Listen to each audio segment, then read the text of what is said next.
You'd like to? Hi, I'm Dana, and this is Amy. Hi. Hi, Amy. I was in a car accident with a semi truck. Okay. So a semi driver ran a red light about 10 minutes away from our house. Mhm. My oldest son, her older brother, and her best friend, Melena, Eric and Melena was sitting in the back seat with Amy. Mhm. Amy was sitting in the middle, Melena was sitting behind the passenger, and Eric was sitting behind the driver. And they were attempting to make a left turn from a turning lane that had a green arrow showing them they had the right of way. Mhm. And about halfway through their turn, they realized the semi driver wasn't slowing down. The car, they tried to hit the gas a little bit faster once he kind of come to terms with what was fixing to happen. And unfortunately, the semi driver wasn't even looking at the road. It's like he didn't even see him because when we watched the video from his cab, he never slowed down. He never tried to swerve. He had plenty of time to stop, but he chose not to. And it killed Amy's best friend since she was 4. Instantly, she turned towards Amy, so it kind of exploded the back of her brain.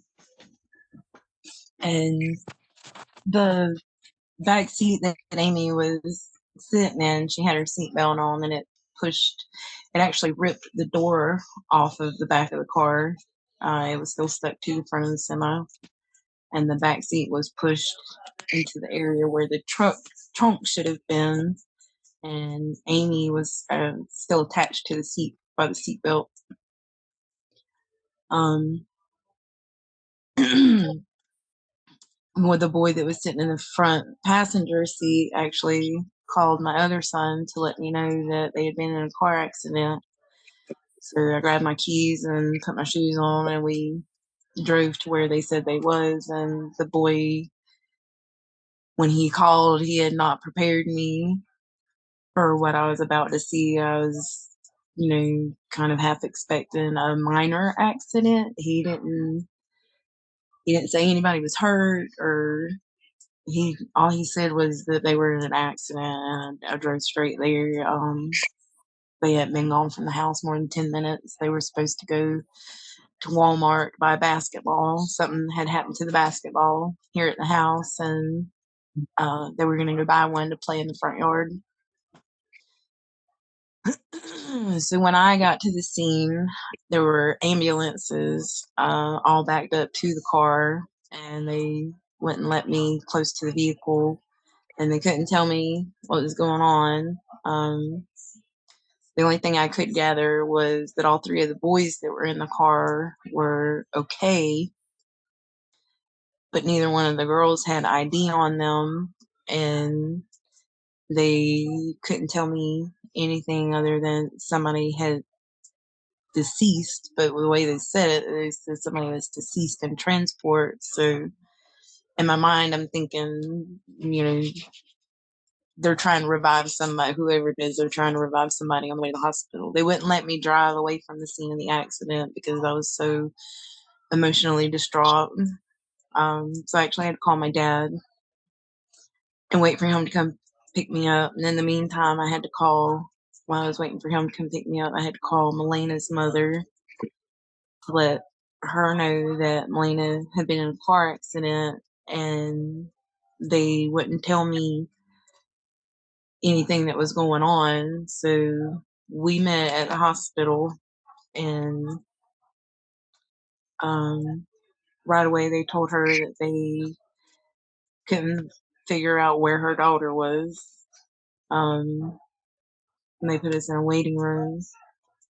They they eventually came in and asked us a bunch of questions, like if we knew what the kids were wearing, anything distinct about them, because both of the girls looked very similar. They had long dark hair, and a lot of the same features. So I was able to tell them that Amy had actually just got her nails done about 2 days prior. So they were able to identify which child they had at the hospital by her nails.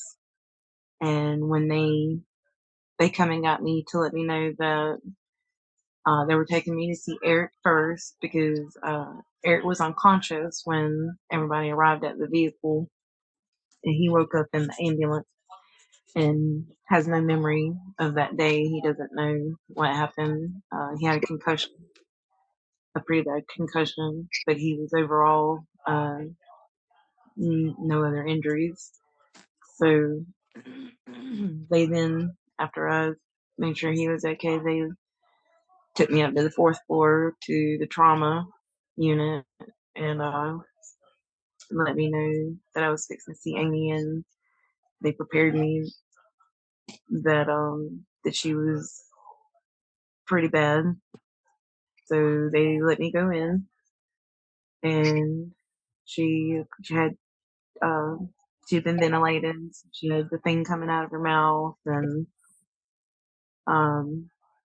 and they had a sheet over her. And honestly, she had one little scratch on her forehead from maybe a glass. But other than that, she looked okay, like she was just passed out sleeping. I took a picture of her at that time, and then they pulled me to the side and said they were waiting for me to sign a piece of paper to drill a hole into her skull so that they could relieve some of the bleeding and the swelling. And they wanted to put in some wires for a monitor to be able to monitor the swelling and the bleeding. They let me know that both of her lungs had collapsed and she had multiple fractured ribs, three on one side and one on the other. There was a tear in her kidney and in her liver. Um, and then she had a pretty bad cut on the right side of her leg. But um, so they had me sign a piece of paper and said that they were literally getting ready to do the procedure. So I had to step out. And I then went to find my friend Shona, which was Melena's mom, and I could hear her screaming from inside the hospital. So, um, I already knew the news that was at hand. Um, After a few hours, they told Eric that he was okay to go home. So I called my younger sister. She came and picked him up from the hospital, and I didn't fill him in on anything that was going on until he was in her car, had his seatbelt on, and I told him about Melina, and I told him that Amy was in pretty bad shape. Um, I told him to go home and get in my bed. So I stayed at the hospital that night. They couldn't really tell me a whole lot up at first. And her first few days were so tense because she had on day 3 she had a blood clot that formed in her right lung, and they had to be very meticulous about removing it so it didn't travel. It took them 3 hours to remove the blood clot from her lung. She had 2 chest tubes coming out of each side for her lungs to drain the blood. And it was about 2 weeks before they could really tell me what was going on with her brain injury. They waited for the swelling and the bleeding to subside, and the doctor that came in pretty much told me the words diffuse accidental injury and told me it was a grade 3. Didn't really say much else about it. Just told me I should go home and Google it. So the first thing I did was Google diffuse accidental injury, and the very first thing that pops up is that 90% of these patients never regain consciousness again. And that scared me again, all over again. I felt like it's I felt it's hopeless. not that clear cut, and that's the thing too. And I mean, mine was My it's not that clear cut, and they should have spent a little pregnant. more time. You okay, Amy? You guys okay? Yeah. You all right? Because I'm sorry, I'm sure, it's difficult to hear a lot of this stuff again. And those of us who are survivors, we don't, you know, um, we don't remember that kind of stuff. I don't remember. I know And I got very close. They said to needing an ICP monitor.